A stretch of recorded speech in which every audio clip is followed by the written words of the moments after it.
Unconventional Life, welcome back to the summit. This is your host, Jules Schroeder. I have got Eric Termuende in the house from Mazatlan, Mexico. Eric, welcome to the summit. How are you doing? Thank you so much. Great to get out of the sun for a little bit. I mean, I know the skin doesn't show that I'm exactly tan, but this is pretty tan for me. So to get in, catch some water and refresh a little bit. Great time. Awesome. Anytime you're in the beach in the dead of winter, it's always a good sign. No complaints. I'm living in Vancouver right now, but when I was in Edmonton in Alberta in Canada, the plane was 45 minutes delayed because it was 29 below Celsius, which is actually pretty close to 29 below Fahrenheit as well too. And the plane wouldn't start, so the maintenance had to come out and crank it to start before we head down here. So it's a nice change for sure. Yeah, I love that. Well, awesome. So Eric, for those of you that don't know, he is the founder of the Driver Group, which is a people-based tech consultancy company. So basically, they've built a tool that quantifies culture. So we'll explain that in a few moments. But he's also the author of the book Rethink Work, which is coming out in 2017. I know it's been named, in Canada, especially, as one of the best books for 2016, and all these cool awards. And I know you're also an international speaker talking about the future of work. So for those that are listening that are, wanting to figure out how do you survive in culture? How do you thrive in culture? What is your relationship to work, especially as millennials? I know, Eric, you've got a lot of goodness in store for us. So with that being said, welcome to the show. Fill in any gaps that I might have left out and give us a glimpse into your personal life. Yeah, I mean, thanks again for having me. It's awesome to be here, awesome to be part of everything that you're creating, and really great to be able to talk about things that I'm really passionate about. I mean, it's been a crazy few years to get to wherever here is, and I think at the same time, as I'm sure you can agree here is just kind of just the start of whatever's coming next. And so the focus for 2017 certainly will be speaking, writing, building this company in the next, and just trying to make as big of an impact as possible. While still trying to remove the negative connotation associated with work and positively impact as many people around me as possible. Yeah, I love that. Well, just to give a few details of your story, we were talking right before we started the interview. When Eric was in college, he was managing an $18 million budget for 25,000 students, was one of the top 5 students in his school. And that was after 2 years of dropping out. Well, I took a semester off. I told mom that I was taking a semester off. I think in my head, I thought I was going to drop out. But when I got away from school, I realized I had to come back, finish it up, and really explore probably a different area of education than I thought. That wasn't so much academically focused, but more on the social side, on the communications, which is something I did a lot better at.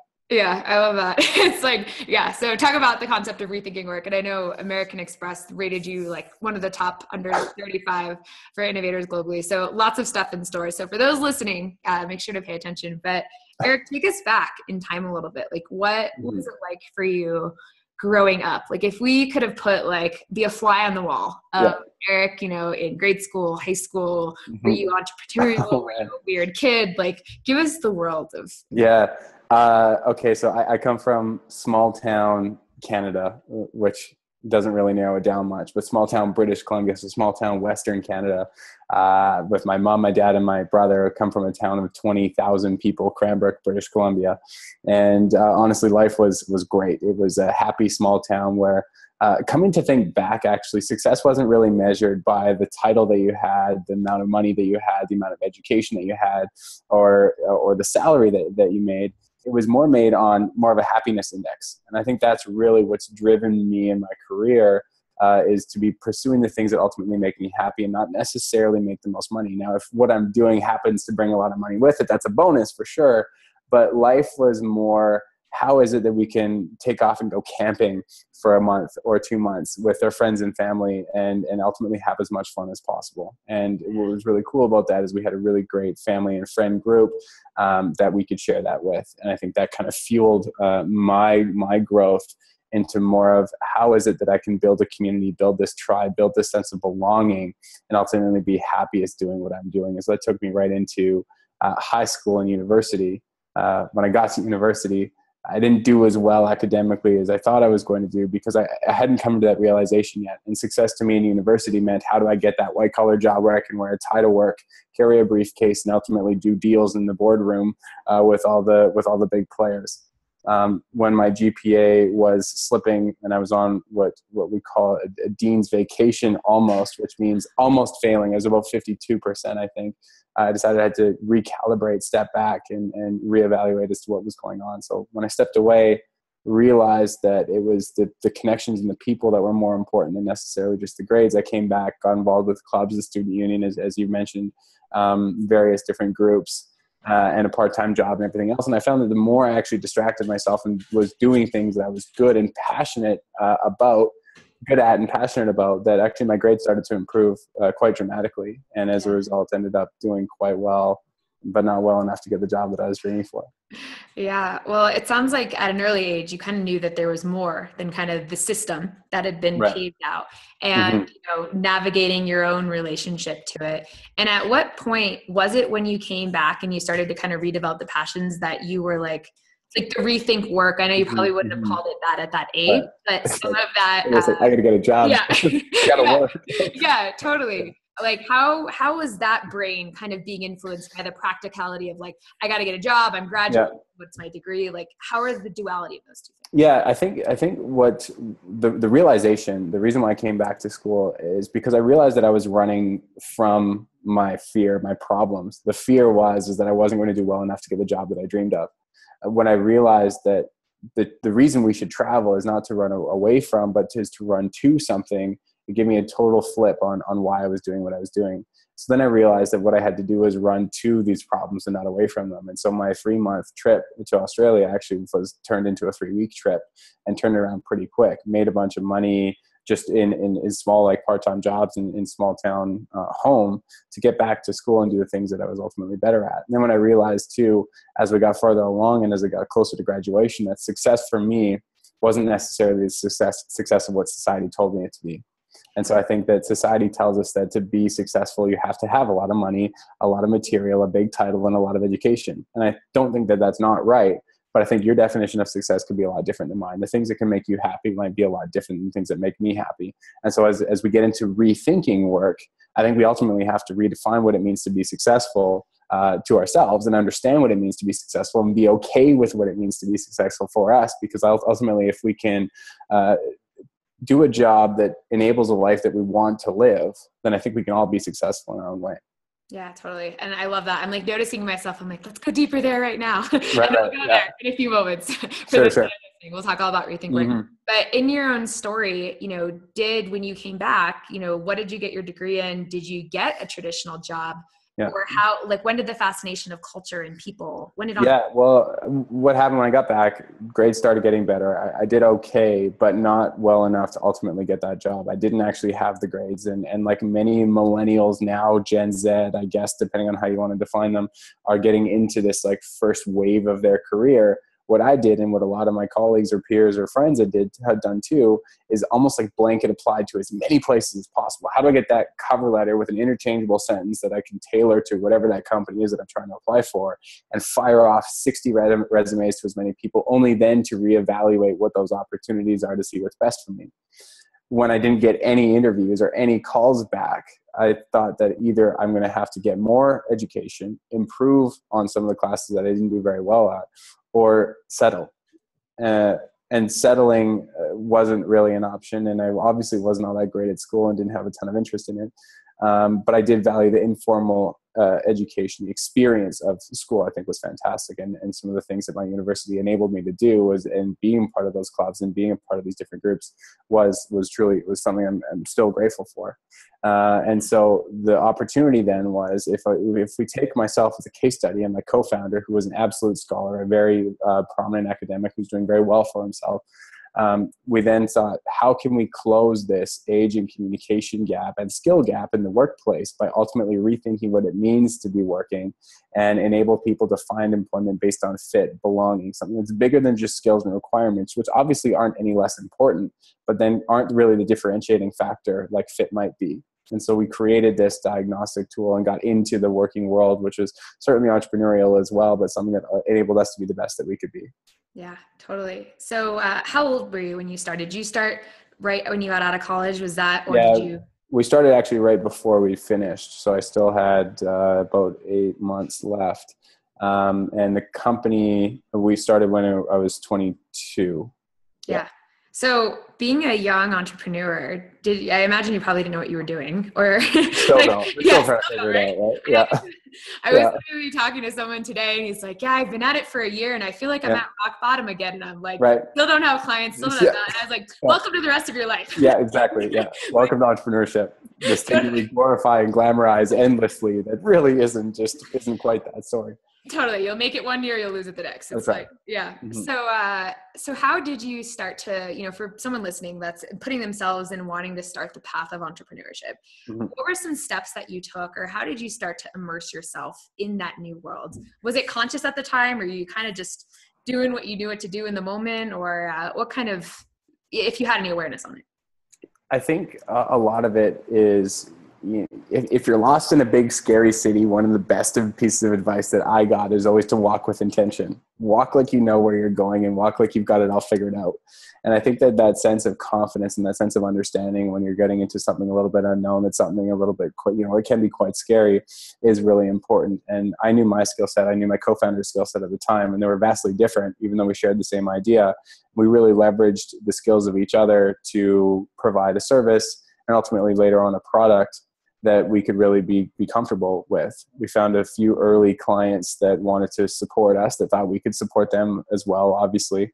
Ran numerous beta tests and just tried to get out there, tried to talk about it, tried to understand the landscape, understand the market, make sure that we were talking about and providing the right things and the right services to the right people, and being really relentless. I mean, we talk about glorifying hustle and busy, and really I think that none of us, I'm an advocate for anti-hustling. I think that work ethic and focus are something that actually should be far more important than doing too many things at once, trying to multitask, trying to be a part of too many things at too many places at too many times. And so when we tried to make sure that we had that client that we were really delivering on, and really making sure that they would give us a positive reference and then talk about us to their network as well, we knew that we could really grow the company. And I think that, we talk about the Wall Street book, I'm sure you've heard of it, the Too Big to Fail, right? About all the banks. Well, the line that we used with entrepreneurship with our company is that we were too small to fail. Because if we'd failed, people would have talked about us and our reputation would have been absolutely ruined right out the gate, and nobody would have worked with us. And so we knew that we had to deliver. We knew we had to do good work.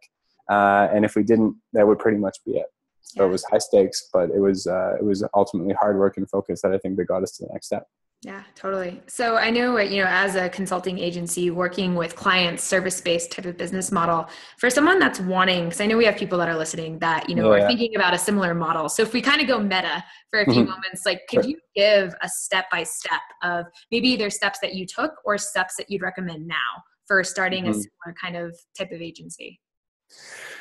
The thing is I think a lot of people want to be thought leaders, they want to be change makers, but they don't create content. And I think a lot of people have a lot of value stuck in their heads that think that their clients and their people would really enjoy, that really would get a lot of value from, but don't do anything with. And so one thing that we did early was to create a lot of content, to create a lot of material, to create a lot of value upfront and early, to allow people to know that we're thinking a little bit different, that we're actually thinking, and that we can provide a lot of value to them. And so when we did that and we provided some upfront value, we wanted to make sure that people knew that we were, I would say, the real deal, or as real as we could be at the time, and getting some of those close friends and those contacts in our network to understand and endorse what we were doing and ultimately be our first clients. It wasn't ever about making money in the first year or two, or I would say even now, it's about creating a rock solid product with a rock solid client base that we know will tell our story for us. Because we know that if Jules is talking about one of her friends to me about being a good speaker, or that I wrote a good book, it's going to be far easier than me trying to go up to someone and say, hey,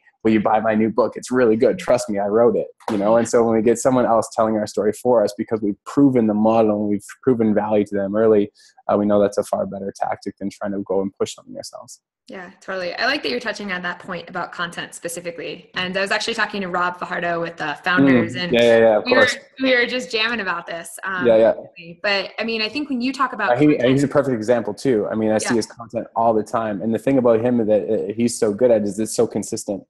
He's always producing something that's always of a value to a very specific audience as well. It's not too scattered. It's very focused, and he's providing value to them. So I think hats off to him. Yeah, totally. So in your opinion, for what you guys did, at least, like if someone wanted to duplicate or copy or be inspired by the actions that you took early on to like lay out your own content and, get your clients, what would be the formula they should follow? The formula would be to land that first client, someone that you trust, someone that loves what you're doing, someone that believes in what you're doing, and really hit it out of the park for them. Really prove to them that they got 4x what they paid for, and that they know that if they recommended you, that it not only would it be doing you a favor, but it'd be doing them a favor too. Because I think that if you can get that exponential marketing or references or testimonials from someone that they really believe in, then it's a no-brainer. And I think you can pay for endless AdWords or Google ads or any sort of Facebook promotion and stuff like that. But if you're self-promoting without any proof or validation of the work that you're doing, it's going to be really hard to get into a new market. Yeah, totally. Okay, awesome. So, there you are. You've had this company. How old are you now? I'm 24. Yeah, 25. I think 25 at the time of the summit. Yeah. Nice. Yeah. So you've been at it for what, like with this business, 2 years or so? 2.5. 2.5 years. Yeah. And now you're in this place where, you were doing the consulting agency kind of model, and now you're transitioning. You're this internationally recognized speaker. You've got this book coming out that's already been ranked in Canada, one of the top best books, and all these new transitions. So when did you know it was time to transition and to reinvent yourself? Was it a conscious choice, or did it happen organically? And I ask that question because as someone that keeps reinventing herself every few years, I think often we think that we have to stick to something or just stay with it, but there are these natural shifts. And so what was it like for you in your own story? Truthfully, I think some of the speaking and thought leadership was where I wanted to go. In fact, in high school, I told my parents that by the time I was 40, I wanted to be on stages and be a thought leader and change maker, not for the sake of hearing my voice heard, but because the people actually found there's value in what I had to say. 40 became 30, 30 became 25, and 25 became 23, and it became a reality. And so I think the consulting and the work that we did was ultimately to create content, to create information, and create value that people ultimately, I don't think really had heard before. It was a little bit cutting edge, it was a little bit forward thinking. It was from a new generation of people that was trying to make a difference or an impact in the world that they were living in. And it's kind of been a gradual step to be able to create the content, to have the validation, and to have the backing to ultimately make this work. And so this transition, though consulting is still very much a priority, because I think that's where some longer term impact can be made, especially with organizations. Ask my partners, they'll tell you I'm absolutely horrific at sales. And so that's not my skill. My skill is more being an evangelist, being a storyteller, being this person that can be the face of an organization that can ultimately have a lot of work being done by the people that I'm working with, that obviously are of extreme value when you pair up complementary skill sets. Yeah, totally. So do you think everyone is a storyteller or has stories inside of them that should be told? Like for someone listening to this that has this like gut of like, I think I got something to say, but I'm not sure. Like what do you think about that? I mean, absolutely is the short answer. Does it mean that we all should just stand on a soapbox and just preach and tell and push our stories? No, I don't think so. But at the same time, there's a time and place and a lot of value in the experiences that we've got, whether you're 14 or 74 or anything in between or 94. There's a lot that can be learned. And I think that if we get into this a little bit, we get into some of the buzzwords like leadership and sustainability and mentorship. And if we talk about mentorship, I think the idea of mentorship is almost like losing its edge too, because mentorship, I think, in at least the corporate sense now, is when you've got a senior providing a lot of information and experience to a junior. When the reality of it is you could be mentoring me right now. My younger brother could be mentoring me, I think, is when we transfer knowledge, experience, understanding from one person to the other, that we're ultimately, in a way, mentoring one another. And so to keep these stories locked in a box is not going to do anyone any favors, and there's going to be value regardless of who you're talking to. Yeah, totally. So obviously, you've had success in sharing what's like imprinted inside and getting it outside, whether it's through the book or through speaking or through your clients in the consulting. But for someone that still has stuff inside of them, how do you develop like the tactileness or the capacity to translate it? Like what kind of preparations do you need to do? What kind of work do you need to do? Is there specific steps you could take? Practice is obviously a huge one. I mean, I wrote a book. I'm sure we'll get to that, but I had to write it 4 times before it was ready. And before that, it was 50 articles. And truthfully, I'm not even a really great writer. I could hardly spell my last name if you got me to spell it. And so to get into this thought leadership and to know that I had to be really working on something that I wasn't all that great at to start was certainly a huge challenge. And so to get these stories out to a mass audience, if that's what your goal is, it doesn't just mean Snapchat. It doesn't just mean video blogs. It doesn't just mean articles. It doesn't just mean a book. It doesn't just mean stages. It means a combination of everything, because your audience is going to find your information from a lot of different mediums and a lot of different platforms. And so I think establishing one that you really want to focus on, for myself, it's been LinkedIn and lately Influensive, and of course stages, to then getting into something like a book, to then getting into Medium posts, then to getting into Facebook. 2017 is going to be the year of YouTube for me, I think. When I get into that, I'll have to call Rob and see what he has to say. And Facebook hasn't been a focus yet either, but my audience, I've been really saying, how do we then educate or work with that corporate audience that probably isn't on Facebook, that probably isn't on Snapchat, that probably doesn't utilize YouTube like they would an influensive site, LinkedIn profile, or a stage at a conference that they're going to. Now I'm trying to expand the reach to more of a B2C instead of just a B2B, and I'll have to utilize those platforms to do that. But I'll be the first one to say that that's not a skill set. That's not something that's really native to me. That's not something I'm really good at. So it's going to take a lot of work. So anyone who's looking to start to share their stories, first of all, understand who your audience is, who you really want to impact, what platforms and what mediums are they using. And if that's the one that you're really good at, really focus on it. If it's not, make sure that you're working at it to make sure that that is something you can be really good at. Yeah, that's awesome. I love that you mentioned LinkedIn, because we were talking about this the other day, and LinkedIn isn't this one that I usually go to, and I don't really understand much of LinkedIn, but I know the last article you wrote had, around 100,000 views on LinkedIn. Yeah. I'm like, you could actually get that kind of traffic on it works. I didn't know either. Yeah. And you were like, my audience is on LinkedIn. And so I just kind of want to zoom into LinkedIn for a minute. Why did you choose LinkedIn? And this kind of will segue nicely into, Rethink Work and the work that you're up to. But what is there to know about LinkedIn? Like, how does it work for you? And it's an incredible tool. I mean, it might not be, it certainly is that millennial audience as well. But when you look at a professional, clean, I would say filtered source of information, that's still pretty safe, I would say. I mean, when you get on, you're not going to find cat videos. You're not going to find videos of, smack cams and car accidents that are jokes and things like that. I don't know. What you get is professional people looking for information that can better their careers. They're looking for people, or on LinkedIn, you'll get people that are looking to level up in their professional side of things. We know we've got Facebook, we know we've got YouTube, we know we've got Instagram, we've got WhatsApp, we've got Periscope, we've got everything else. But I think LinkedIn is the one place that's still focused on that individual who's looking to better their professional side of them. And so I find that my content really resonates with the working world when that's the information I'm trying to get across. Yeah, nice. Well, let's talk about the working world and Rethink Work specifically, which you started writing that how long ago? I know it started, it started as blog posts. Under a year and a half ago. Yeah. Year and a half ago. Okay. Yeah. And you were blog posting before? Tell me like the lead up to it. The lead up was from a lot of the content that we created, which from the company. And so through our findings, we found that there were a lot of people that wanted a lot of different things at work. Surprise, surprise. But it wasn't necessarily about the beer pong table or the keg in the office that created a good or best culture. In fact, what we found is that a universal best culture doesn't exist, because a working space for you that you might find is fantastic might actually be a toxic working environment for me, and vice versa.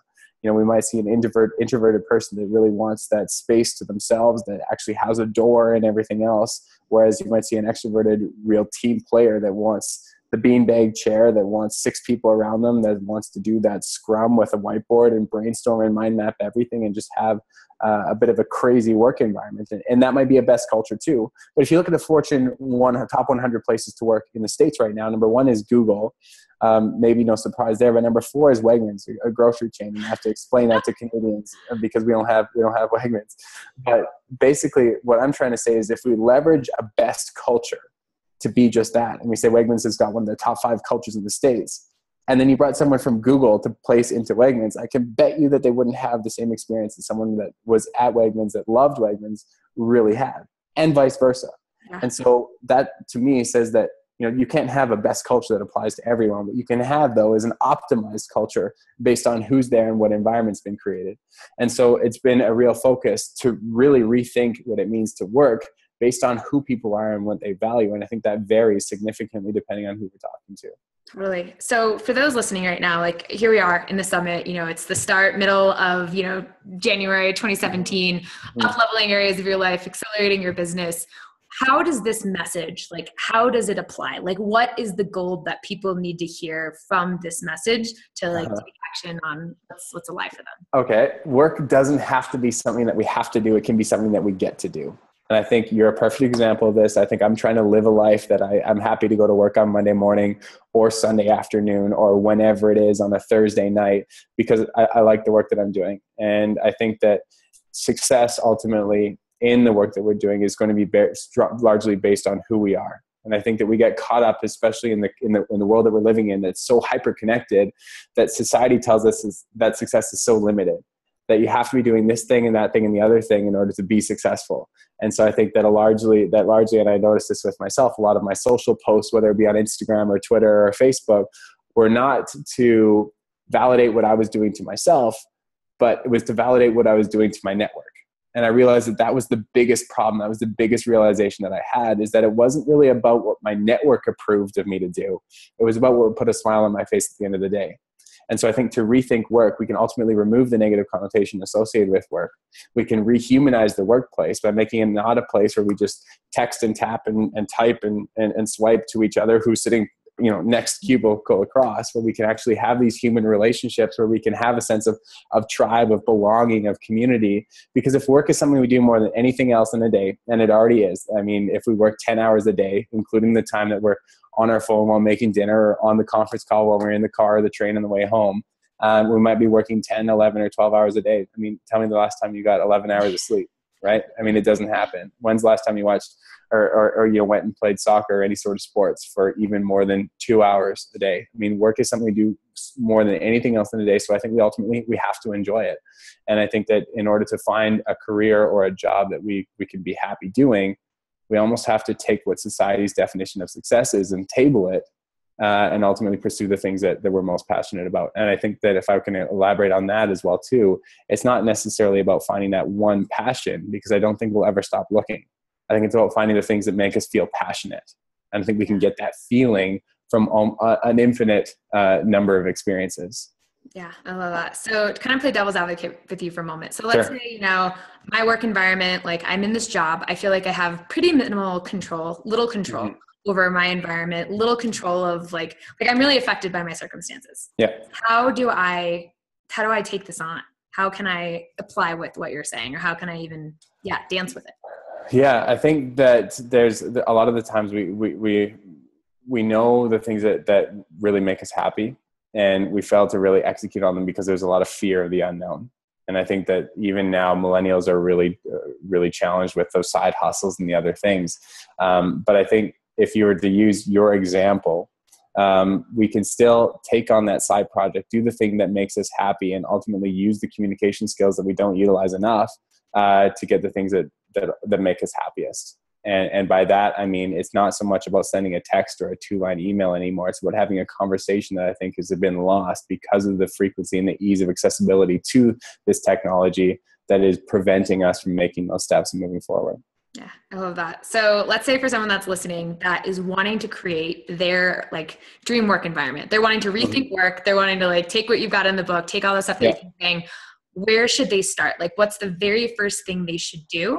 And how could they either right now in this moment or right after the interview, how could they get into action around it? I did this with someone actually, and it worked really well. What I said is, okay, let's take a list and take a T chart. It's a blank sheet of paper, draw a T on it and say must have and can't have. And for your dream job, what is it that your dream job must have? And what is it that your dream job can't have? Okay. And if your dream job can't have work on Saturdays and Sundays, fine. That's great. And if it must have an open communication or open door policy or something like that, Great. Put that in there. And if we start to add enough of those must-haves and can't-haves, then truthfully, by the time we're finished, we've actually narrowed it down to a very small spectrum or scope of jobs that would be a good fit for us. And then it's not so much about reading the job descriptions, because I think a job description isn't really a job description at all. It's a skills and requirements checklist.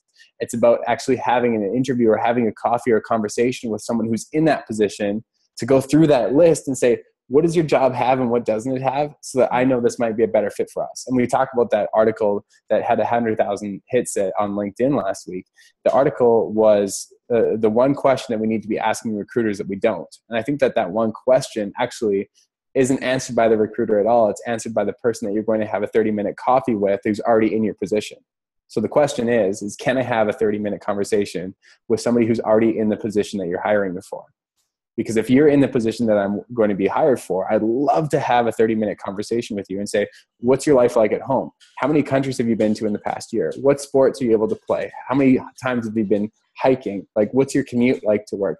What's the communication like? What's the performance management like? What's the feedback like? How much do you get to talk to your superior? What's the actual experience like at work? Because if we're looking at a job description, we don't see that, right? And so how do we actually bring the human element back to these jobs and see, okay, well, look at my list.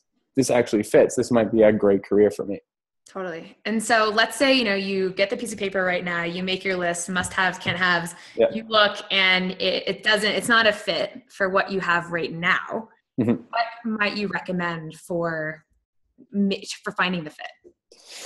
I think that, a lot of us will have pretty vast networks, and starting to talk to people who are in jobs that we think we might actually really enjoy, and starting to prospect and see what those opportunities are is a really good idea. I mean, none of these things are going to happen overnight. Being patient and being really resilient and being really thorough obviously is really important. If you take my mistake and a lot of what my friends did too, and just blanket apply to 60 jobs and hope that one of them stick, I really don't think that's going to work.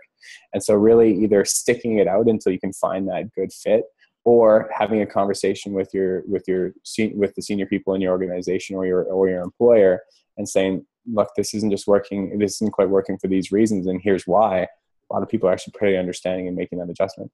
Yeah. Awesome. I find that the biggest thing that we've identified in the past couple of years is the biggest problem in the workplace isn't really anything with the workplace at all. It's a lack of communication. We assume that we know what people are thinking. We assume that a terse one-liner email is going to be good enough. And that lack of communication is really prohibiting a relationship from developing, real communication from happening. Yeah, so good. So for all my entrepreneurs in the house, how can they do the same thing? How can they create how can they rethink their own work? I mean, entrepreneurship, I think, is the easiest way, because we get to build the life that we're living. That doesn't make the job of an entrepreneur any easier, but it makes the lifestyle of an entrepreneur something that we choose to do and not something that we have to do, because we can ultimately control our surroundings and control our actions. Now, when we're developing a product or a service or something like that, there are hours that are going to have to be put in that are much longer and everything else. But that doesn't mean that we can't take a Wednesday afternoon off or show up late for work on a Monday morning. But it probably will mean having to work really late on Tuesday, all day Saturday, and maybe all day Sunday too. But if you're an entrepreneur and if that's what you want to do, chances are that's not going to be a problem. That's going to be a choice that you're willing to make. Yeah, so good. So just before we move into the rapid fire round, is there one last piece of knowledge out of everything we said? I know we've talked a lot about, from interviewing the person in the dream job, 30-minute coffee date, to making a list. I mean, we've covered a lot. But if there's one last thing that you could imprint anyone that's hearing this right now, what do you want them to receive? I would say that don't think that your success or my success or anyone else's success is really comparable in the ways that traditionally we've thought it to be.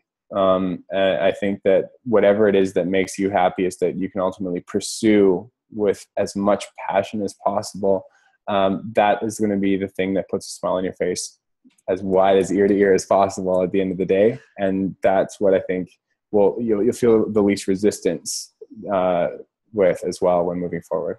Awesome. All right, Eric, rapid fire round, series of random questions. Are you ready? Yep. Okay. Question number 1, fill in the blank. Okay. If you really knew me, you would know what? That I love traveling. So I think it was 95 flights this year. And the more of the world that I can see, the better. Awesome. Next question. What is one practice that you do daily that you feel keeps you in the zone, helps contribute to your success? I'm not really the practice meditation mantra kind of guy, but I try and get a good night's sleep every night. If I can get 8 hours, awesome, because I think that being rested and being ready to go for the next day is really important. Nice. Next question. What is one limiting belief about yourself that you've had to overcome? Being a young entrepreneur, being a young thought leader, being a young author, I've experienced the imposter syndrome quite a bit. And essentially what that means is, where that came from is a lot of students from Harvard. This is where it originated, is thought that they weren't good enough to be at Harvard, because when they got next to their classmates in the first day of school, they just saw all the accolades and the accomplishments of the people around them, and they didn't think they were good enough to be there.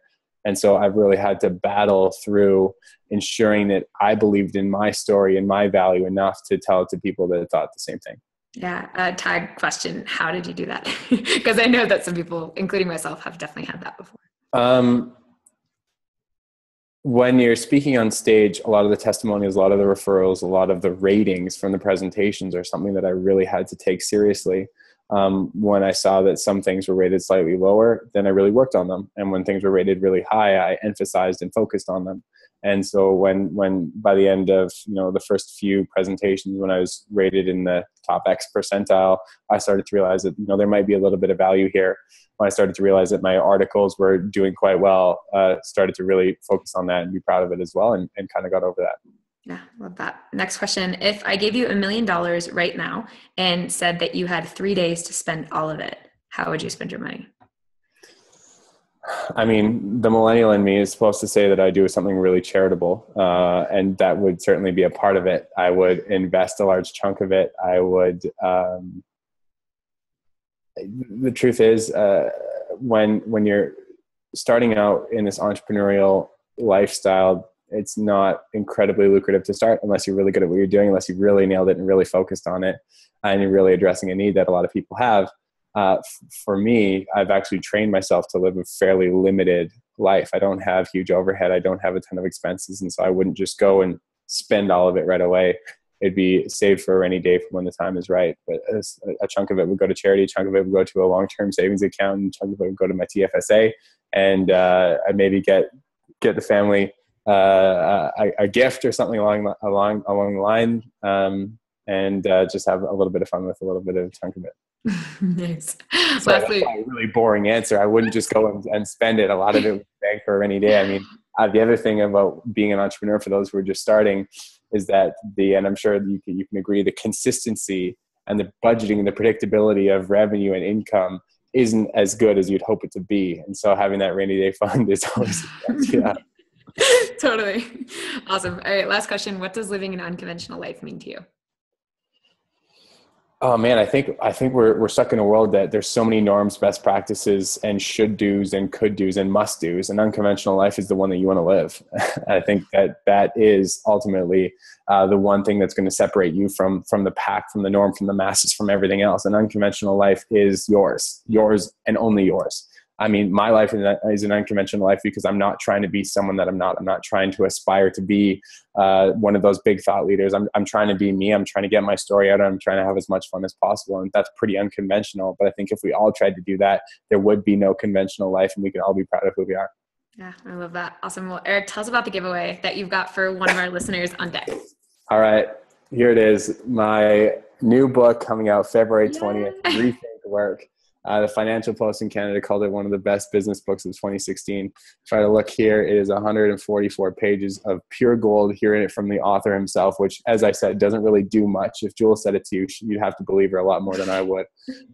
But I'm really excited about this because I think what this does, especially for the audience that we're talking to today, it removes the negative connotation associated with work. It has some real tidbits, some best practices, some takeaways that can not just change work, but change the mindset and shift what we think about work, and ultimately find the best fit that's out there for us. It is unconventional in by nature, but I think that's what makes it something that I can be proud of. And I think that being proud of our work is really important. Being able to respect who we are and what we're doing is really important. And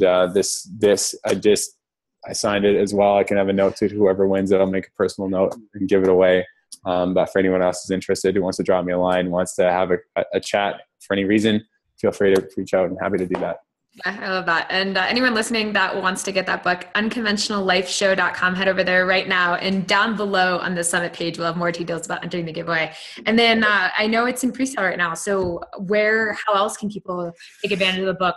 Yeah, it's Amazon.ca pre-sale Canada for now. We'll have it on Amazon.com as well. Amazon.ca Rethink Work. Eric Termuende will go like that. If anyone wants a personal note in it or anything else, I'm happy to make that happen. Just reach out via LinkedIn, because we're on those professional networks as well as everything else. Pretty easy to reach, and happy to get back to anyone who wants to say hi. Amazing. And Eric, any other ways people can get in touch with you if they want to chat, jam on anything we talked about today? Yeah, Twitter's good. I mean, Jules, we're both on Influensive, so creating content and pushing it out there. LinkedIn is obviously is the big one for me, but I've got the Facebook pages up and running. I don't do Snapchat. Maybe I'm one of those 6% of millennials or something like that doesn't. But Instagram, Twitter, Facebook, I'm there, and LinkedIn, of course. Amazing. Well, Eric, thank you so much for taking the time with us. Unconventional Life Summit, another amazing interview. Get into action right away. Eric, Mexico. We will talk to you guys next time. Thanks so much. Bye-bye.